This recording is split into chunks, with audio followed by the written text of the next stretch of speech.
अस्सलाम वालेकुम। अच्छा, ये माल भी आप चेक करें, ये एमएमएस का बंडल है, ये माल भी आप चेक कर सकते हो। इसका माल भी आप देखें। एक एमएस का बंडल होता है मेन स्वेटर, और एक एमएमएस का बंडल होता है वो भी स्वेटर ही होता है। और इसमें ये फैंसी किस्म के डिज़ाइन के सारे स्वेटर होते हैं।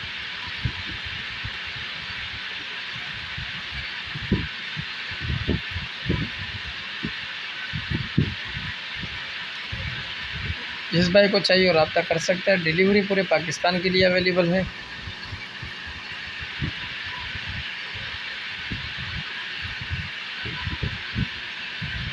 जिस भाई को भी चाहिए वो रब्ता कर सकता है। ये सारा माल चेक करें आप इसका। ये फैंसी किस्म के डिज़ाइन होते हैं सारे, ये आपके सामने, ये भी आप देखें।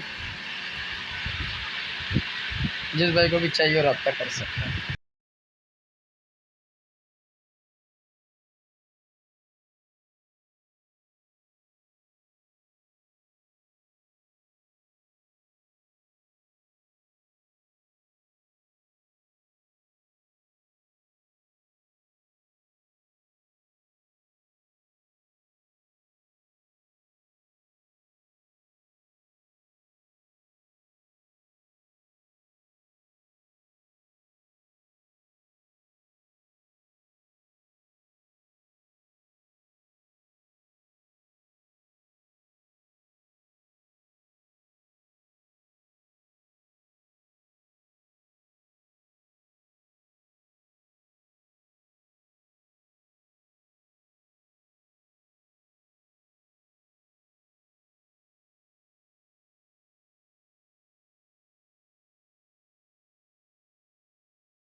अगली वीडियो के लिए हमें इजाज़त दीजिए। अल्लाह हाफ़िज़।